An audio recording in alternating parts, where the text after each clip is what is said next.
এই তো আমি সব কিছু কেটে কুটে নিছি। এই যে পটলগুলো কেটে নিছি, মাছ এখন ধুবো, পরিষ্কার করবো, ধুইনি। কুহি কেটে নিছি, এখানে পেঁয়াজ, কাঁচামরিচ, টমেটো নিয়ে নিছি। আর কলিজারা পুরা গরমের মধ্যে 2-1 দিন থাকলে টমেটো বা যে কোনো সবজি নষ্ট হয়ে যায়, 2-4 দিনের বেশি থাকে না। সেখানে আমি এগুলো বের করে এখন কেটে রাখবো। কতগুলো টমেটো কেটে ডিপ ফ্রিজে রেখে দেবো, নাহলে থাকে না। এই যে কুটাকাটি শেষ, পেঁয়াজগুলো কেটে এখন রান্না বসায় দেবো। তো দেখতে থাকুন, সাথেই থাকুন, কোথাও যাবেন না বোনকে ছেড়ে। আসসালামু আলাইকুম কলিজারা পুরা ভাইয়ারা, সবাই কেমন আছেন? আশা করি ভালো আছেন। রোজকার মতন নতুন একটা ভিডিও নিয়ে আপনাদের মাঝে হাজির হয়েছি। এখন বাজে বেলা 12টা, মেয়েকে স্কুল থেকে নিয়ে আসছি। এসে এখন মাছ কুটলাম, কুটে কহি নিয়ে বসছি আপনাদের মাঝে। কহি ভাজি করব।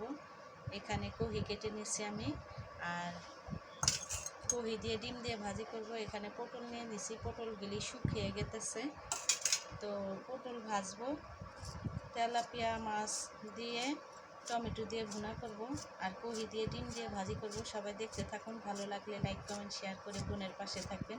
আমি আপনাদের বোন। প্লিজ আমার ভিডিওটি ভালো লাগলে চ্যানেলটি সাবস্ক্রাইব করে সঙ্গে থাকবেন। ইনশাল্লাহ আমি আপনাদেরকে সাপোর্ট দিব। দেখতে থাকুন পুরো ভিডিও, ভালো লাগলে সাথেই থাকবেন, কোথাও যাবেন না।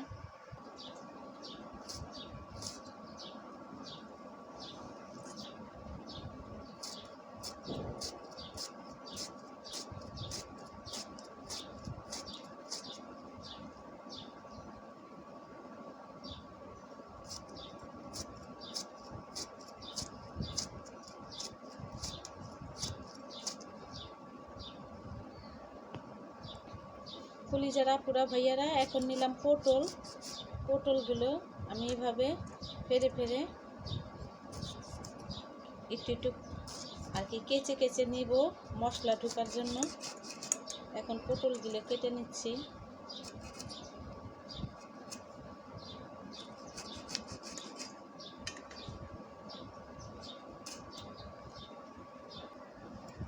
পটলগুলি একটু কেচে কেচে নেই, কারণ মশলা ঢুকলে খেতে ভালো লাগে এইভাবে।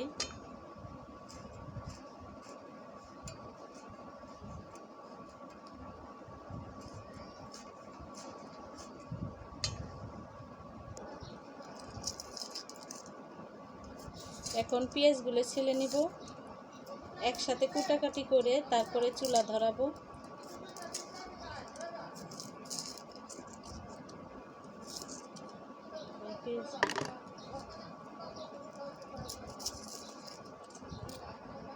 এরা কড়াই বসায় দিছি। এই যে এখানে হলুদ, লবণ, মরিচ, ধনিয়া একসাথে মেখে নিছি। এখন পটলগুলো ভাজবো, তেল দিয়ে দিব কড়াই। এই যে তেল দিয়ে দিছি, তেলটা গরম হয়ে গেছে। এখন আমি মশলাটা মাখিয়ে পটলটা ছেড়ে দিব।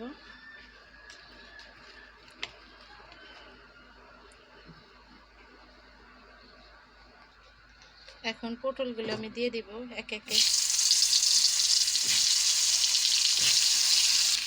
এই যে দিয়ে দিছি সব।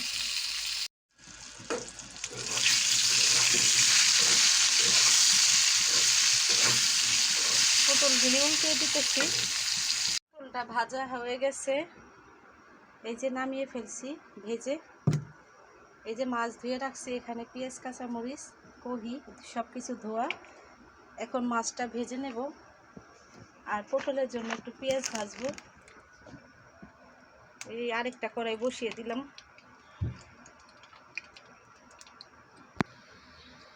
তেল গরম হয়ে গেছে, মাছটা ছেড়ে দিলাম।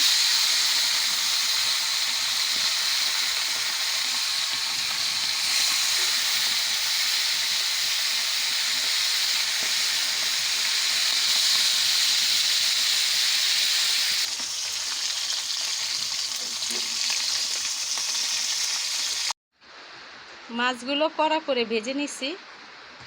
এখন পেঁয়াজ দিব কড়াইতে ভাজির জন্য।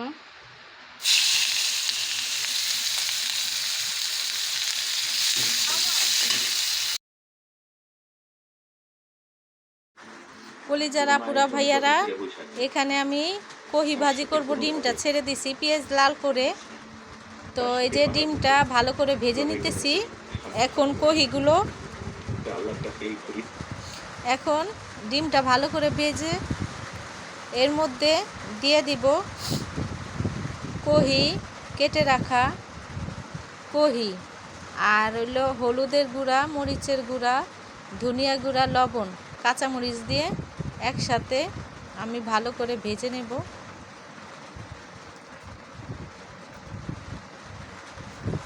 কহিগুলো দিয়ে দিলাম, সবগুলো কহি দিয়ে দিছি। একে একে সব মশলা দিয়ে দিব, তার একটু লবণ দিয়ে দিব, আর কিছু দিব না। একে একে সব মশলা দিয়ে দিছি। একটু ভাজা ভাজা হলে কহি ভাজিটা তো আর সময় লাগে না বেশি। তো আমার এই যে কহি ভাজিটা হয়ে গেছে। কে কে এভাবে কহি ভাজি খেতে পছন্দ করেন ডিম দিয়ে? আমার মেয়ের প্রিয় একটা খাবার কহি দিয়ে ডিম দিয়ে ভাজি। তো আমার ভাজিটা ভাজা ভাজা হয়ে গেছে, এখন নামিয়ে ফেলবো। এখন আমি মাছটা নামিয়ে ফেলছি। এই চুলে আমি মাছটা ভুনা করে ফেলবো। পেঁয়াজ দিয়ে দিলাম, এই চুলে আমি পেঁয়াজ দিয়ে দিলাম একটু ভেজে। আর বাহিরের আবহাওয়াটা দেখেন, রান্নার সময় কি গাদলা হয়ে গেছে। 3টার দিকে, সোয়া 3টার দিকে বৃষ্টি হয়েছে আমাদের এখানে। তো আমি পেঁয়াজটা একটু ভেজে নিছি। এত রোদ, এখন ভেজে টমেটো দিয়ে দিব একসাথে। টমেটো দিয়ে ভালো করে ভেজে নেব, কারণ এখনকার টমেটো খেতে বেশি ভালো লাগে না, আবার গলতেও চায় না। সেজন্য আমি একটু টমেটোর মধ্যে লবণ আর টমেটো দিয়ে একসাথে লাড়বো কতক্ষণ, তারপরে একে একে সব মশলা দিয়ে মাছটা ভুনা করে ফেলবো। সবাই দেখতে থাকুন, কোথাও যাবেন না। টমেটোগুলো দিয়ে দিচ্ছি, হালকা ভেজে নিতেছি। লবণও দিয়ে চায় না, এখনকার টমেটো আর বেশি স্বাদও লাগে না, তারপরও দিতে হয়, না দিলে ভালো। আমাদের এখানে এখনো বৃষ্টি হইতেছে। এটা আমার পরের ভয়েস দিচ্ছি, কারণ রান্না করতে করতে তখন আমার বোনের ফোন এসে পড়েছিল। বোনের সাথে কথা বলছি অনেক মোবাইল দিয়ে, আর এই মোবাইল দিয়ে ভিডিও করছি, সব কথাগুলো উঠে গেছে। সেজন্য সেই ভয়েসটা কেটে আমি নতুন করে ভয়েস দিলাম। এই যে আমার মাছ ভুনাটা হয়ে গেল। আর দেখেন এখনো বৃষ্টির জোরে নামছে আমাদের এখানে। বৃষ্টির শব্দ কথাগুলো কিভাবে বোঝা যাইতেছে আমি জানি না, প্লিজ ক্ষমার দৃষ্টিতে দেখবেন, পাশে থাকবেন বোনের। আমি আপনাদের বোন। আল্লাহ হাফেজ। আজকের জন্য রান্না। আসসালামু আলাইকুম কলিজার আপুরা ভাইয়ারা, সবাই কেমন আছেন? আশা করি ভালো আছেন। রোজকার মতন নতুন একটা ভিডিও নিয়ে আপনাদের মাঝে হাজির হলাম। এখন বিকেলবেলা, সকাল থেকে ভিডিওটা শুরু করছি। মেয়েকে নিয়ে স্কুলে গেছি। কি কারণে মেয়েকে নিয়ে স্কুলে গেছি আরেকদিন বলবো। আর কি কাজ ছিল আমার, মেয়েকে আনার পরে আবার স্কুলে গেছি, সেটা আরেকদিন বলবো আপনাদের সাথে, সেটা থাক। আর স্কুলে গেছি, এসে কুটাকাটি করে রান্না বান্না করছি, গোসল করছি, খাওয়া দাওয়া করছি। তো ভাবলাম আপনাদের সাথে, আমার ভাই বোনদের সাথে একটু কথা বলি। সবাই কেমন আছেন কমেন্টে অবশ্যই জানাবেন। আলহামদুলিল্লাহ আপনাদের বোনও ভালো আছে। রোজকার মতন ভিডিওটা, নতুন একটা ভিডিও নিয়ে আপনাদের মাঝে হাজির হলাম। প্লিজ সবাই একটা লাইক কমেন্ট শেয়ার করে, আর ভিডিওটি ভালো লাগলে চ্যানেলটি সাবস্ক্রাইব করে পাশে থাকবেন। আমার ভিডিওটি যদি ভালো লাগে ভাইয়ারা আপুরা প্লিজ একটু শেয়ার করবেন, পাশাপাশি বেশি বেশি ভালোবাসা দিবেন। আপনাদের ভালোবাসা ও সহযোগিতা আপনার বোন যদি কিছু করতে পারে, ইনশাল্লাহ আমিও আপনাদের পাশে থাকার চেষ্টা করব, সব সময় থাকব, এই দোয়াই করি। আর ভিডিওটাই দেখতে থাকবেন, স্কিপ করবেন না। ভিডিওর মাঝে কোনো ভুল ত্রুটি দেখলে প্লিজ ক্ষমার দৃষ্টিতে দেখবেন, এটাই বলার ছিল। আর সবাই কেমন আছেন? কার কার ওখানে বৃষ্টি হয়েছে আজকে সকাল থেকে প্রচুর গরম। আমি স্কুলে যেয়ে আসতে পারি না, এত গরম। হেঁটে হেঁটে আর কি একটু হাঁটলাম, হাঁটা হয় না, অনেক বদ অভ্যাস হয়ে যাইতেছে, সেজন্য হেঁটে হেঁটে আসলাম। অনেক রোদে মনে করেন একটু ঘেমে ঘেমে অস্থির। পরে মনে করেন এই দুপুরের পরে 3টার দিক দিয়ে, 3টা সোয়া 3টার দিক দিয়ে একটু বৃষ্টি হয়েছে আর কি। এখনও গাদলা গাদলা আছে, আকাশটা দেখতে ভালোই লাগতেছে, ঠান্ডা আবহাওয়া, এখন ভালো লাগতেছে, কিন্তু সকালবেলা একদমও ভালো লাগে নাই। তো কার কার ওইখানে বৃষ্টি হচ্ছে বা ঠান্ডা ওয়েদার, কমেন্টে অবশ্যই জানাবেন।